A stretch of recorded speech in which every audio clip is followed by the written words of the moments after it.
आज के भारत में टैक्स कमाई के पीछे नहीं, जिंदगी के पीछे है, चलता है sir. I will give you a small example. A baby is born, his milk and diapers are taxed. He grows, his education is taxed. He studies, his books, pencil and mobile data are taxed. He starts earning, his income is taxed. He saves for future, his savings are taxed. He spends to survive, his survival is taxed. He goes to work, his fuel is taxed. He falls sick, his illness is taxed. He grows old, pension and healthcare are also taxed.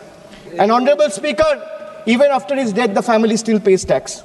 बच्चा पैदा होता है, दूध और diaper पर tax, पढ़ाई शुरू होती है, शिक्षा पर टैक्स, किताबें, notebook, pen, pencil, mobile data सब पर टैक्स, कमाई शुरू होता है, इनकम पर टैक्स, सर बचत करता है, बचत के ऊपर टैक्स, जीने के लिए खर्च करता है, खर्च पे टैक्स, काम पर जाता है, पेट्रोल डीजल पर टैक्स, बीमार पड़ता है, इलाज और दवाई पर टैक्स, बुढ़ापा आता है, पेंशन और इलाज पे टैक्स, और मौत के बाद भी सर शोक सभा में अगरबत्ती जलाने के लिए भी परिवार को टैक्स देना पड़ता है।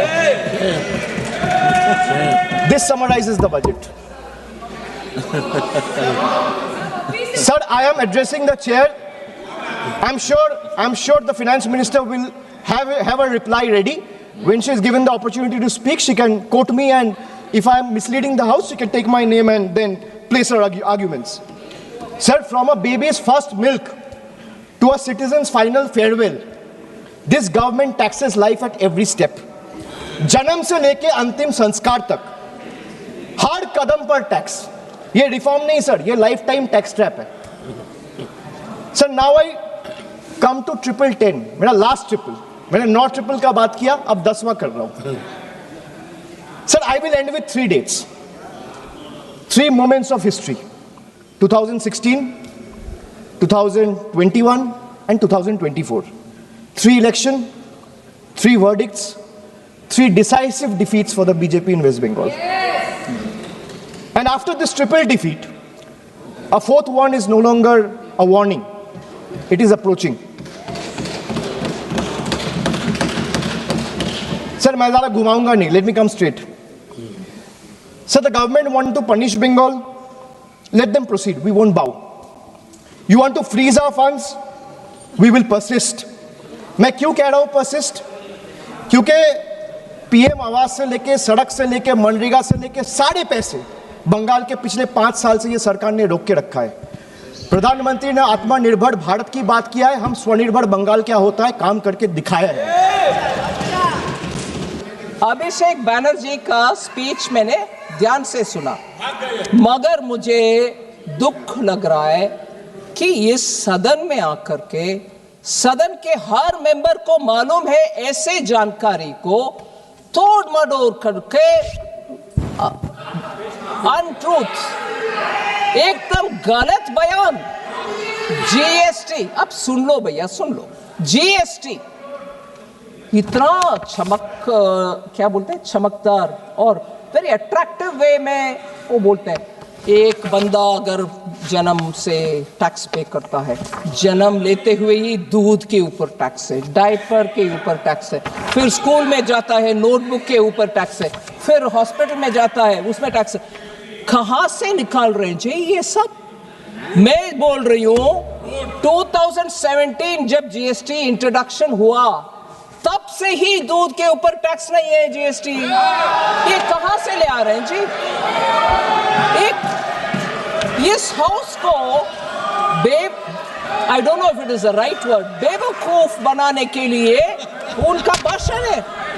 मिल्क के ऊपर कोई टैक्स नहीं है जीएसटी, एजुकेशन के ऊपर कोई टैक्स नहीं है, जीएसटी इफेक्टिवली एग्जेम्प्ट है, 0 है। Pre school to higher secondary education ये सब जीएसटी से मुफ्त।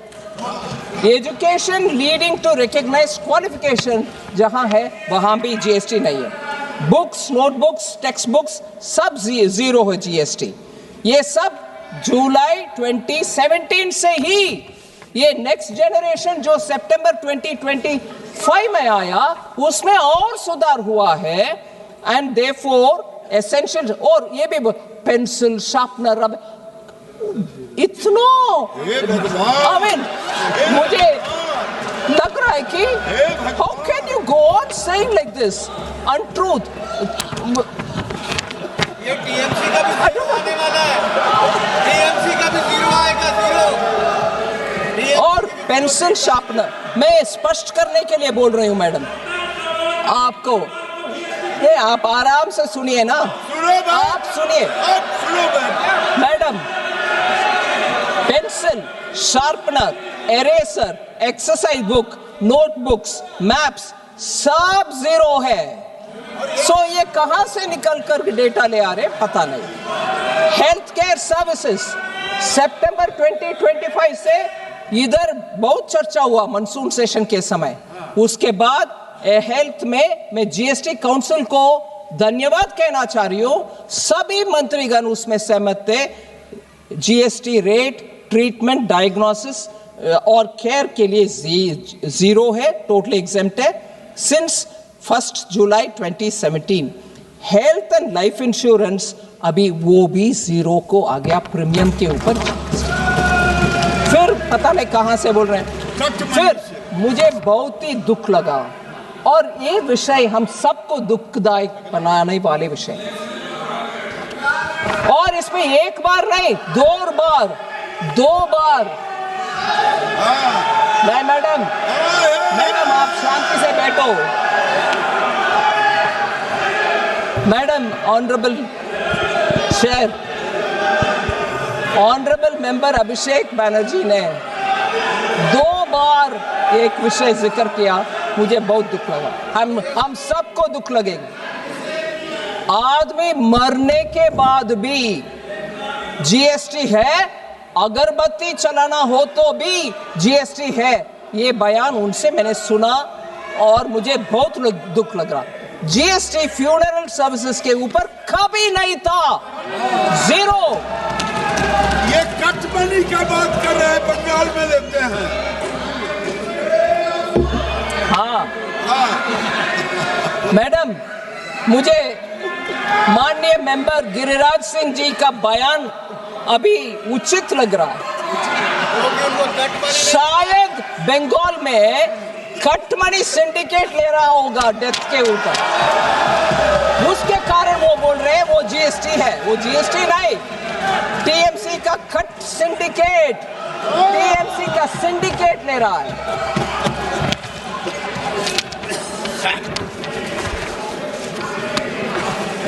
मैडम, एक और विषय,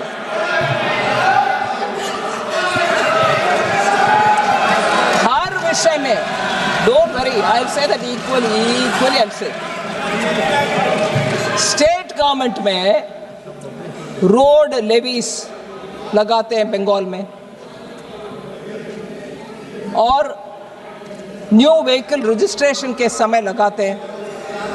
अगर बंगाल के नागरिक के ऊपर इतना उनके मन में पीड़ा है कि जीएसटी लेके जा रहे हैं सब में, वो स्टेट लेवल टैक्स क्यों लगाना है? बंगाल के जनता के लिए मुफ्त दे दो, वो नहीं करते हैं। मगर जीएसटी से पैसा भी आना चाहिए, दोष भी लगाना चाहिए।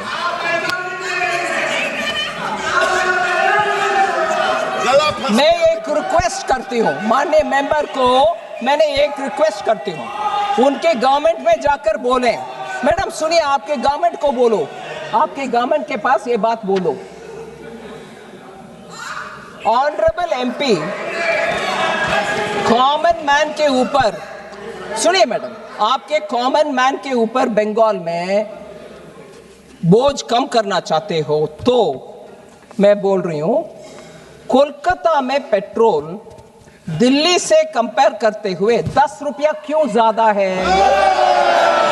आप जाके उसको कम करो ना, डकैती वो कम करो मैडम।